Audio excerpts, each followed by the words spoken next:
When you look up at the sky, you probably see clouds as, well, just harmless, fluffy things, right? Kind of like daydreams just floating by.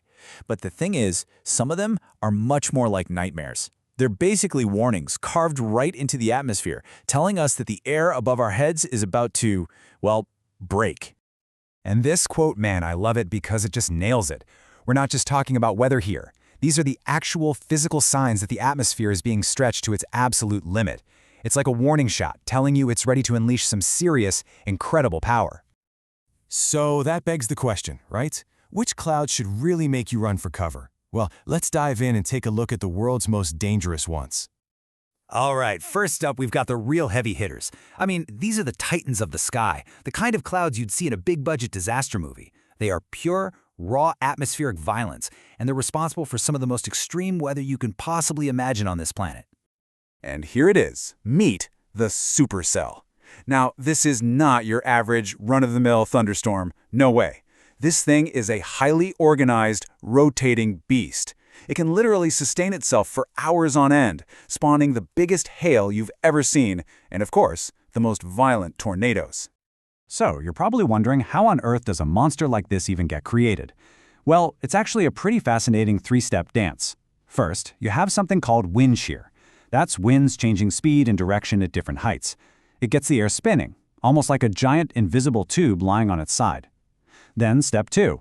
A massive updraft of warm air just punches straight up from the low, and it tilts that spinning tube vertically, right up on its end. And that's the final piece of the puzzle.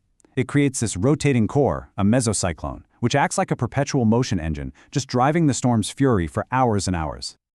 Okay, and this right here, this is a life-or-death distinction for any storm chaser or spotter out there. Super important. On one side, you've got the wall cloud. See that? It's a lowered, rotating base. And the key thing is the airflow. Warm, moist air is being sucked up into the storm. That's your inflow, and that is where tornadoes are born. But then you look at the shelf cloud. It looks scary, sure, but it's the complete opposite. It's the leading edge of a massive gust of cold, dense air rushing out and away from the storm. That's the outflow. If you mistake one for the other, you could end up right in the path of a tornado or get blasted by destructive straight-line winds. Two very different, but very real threats. Okay, let's shift gears a bit. The next clouds we're going to talk about, they're not born from typical weather patterns at all. No, these are generated by some pretty catastrophic events happening right here on the ground. Yeah, take a look at this. This is a pyrocumulonimbus cloud, and trust me, it is every bit as terrifying as it sounds. What happens is, the heat from a massive wildfire gets so incredibly intense that it literally creates its own weather system, a full-blown thunderstorm born from smoke and flame. It's this terrifying feedback loop, where the fire is feeding the storm, and then the storm turns around and feeds the fire right back. And just look at the chaos it unleashes. This storm generates its own lightning, which then sparks brand new fires, sometimes miles away. It creates these violent, totally unpredictable winds that can just overwhelm firefighters. And yeah, in the most extreme cases, it can even spawn fire tornadoes. It's a truly apocalyptic scene. In a similar vein, you have volcanic eruptions. They create their own massive clouds too. Now, they're not strictly meteorological, I guess, but these plumes of ash and gas, they absolutely behave like clouds. And they pose this really unique and incredibly far-reaching danger, especially for anyone in an airplane. And the scale of this danger is just immense. We're talking about volcanic ash being shot 20 kilometers straight up into the atmosphere. That's right where commercial airliners cruise. And this stuff, it isn't just dust. It's a fine powder of rock and glass. So imagine what happens when it gets sucked into a super hot jet engine. It melts, and then it instantly re-solidifies on the turbine blades. It essentially turns the engine into a block of stone mid-flight. Absolutely terrifying. But, not all dangerous clouds are these big, violent, obvious monsters. Some of the most hazardous ones are actually deceptively beautiful. They hide their dangers that are silent, subtle, and maybe even more widespread. I mean, just take a look at these. They're called polar stratospheric clouds, or sometimes nacreous clouds, and they are, without a doubt, some of the most beautiful, ethereal things you can ever see in the sky. They just shimmer with these incredible mother-of-pearl colors, way up in the polar stratosphere. But their stunning beauty hides a really ugly secret. These clouds, they're ozone killers. What happens is, their icy surfaces provide the perfect chemical platform for chlorine to just go to town, tearing apart our planet's protective ozone layer. So these beautiful things are a key ingredient in creating the infamous ozone hole. And here's another one that looks totally calm. Lenticular clouds. People often mistake them for UFOs, and you can see why, right? They're these smooth, lens-shaped clouds that just seem to hover, motionless, over mountains. They look completely serene, almost alien. But with these, the danger isn't the cloud itself.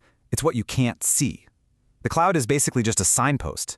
It's marking the location of these violent, totally invisible waves of air that are crashing over the mountains, like waves in an ocean. This mountain wave turbulence, as they call it, can be strong enough to literally flip a small plane. It's an absolute nightmare for pilots. Oh, and I'm sure you've seen pictures of these incredible formations before, mammotus clouds. They're these weird pouch-like lobes that hang from the underside of a thunderstorm's anvil. Now, there's a common myth that they signal a tornado is coming, but that's just not true. They're actually an after effect. But what they do signal is every bit as important. They're telling you that the parent storm they're attached to was incredibly powerful and energetic, so their presence is a huge red flag, especially for pilots. It means the air in that area is violently turbulent and just extremely dangerous to fly through. So after seeing all of this, it starts to become pretty clear that these clouds, they aren't just random shapes floating around. They're actually a language. It's like a form of communication coming directly from the atmosphere itself. Really, when you boil it all down, every single one of these dangerous clouds is a physical sign that the atmosphere is at its breaking point. They're the visible evidence of this incredible, unstable energy that's constantly churning just a few miles above our heads. Think about it. A supercell tells a story of wind shear. A pyrocumulus tells a story of intense heat and fire. A nacreous cloud tells a story of atmospheric chemistry. Each one is speaking a slightly different language, but they're all telling us about the immense forces that are shaping our world. Learning to read them isn't just about knowing the weather, it's about learning to really respect the raw power of our planet. So, I'll just leave you with this thought. The next time you find yourself looking up at the sky, try not to just see shapes. Try to see the stories, the warnings, the signals, and ask yourself, what is the sky trying to tell me right now?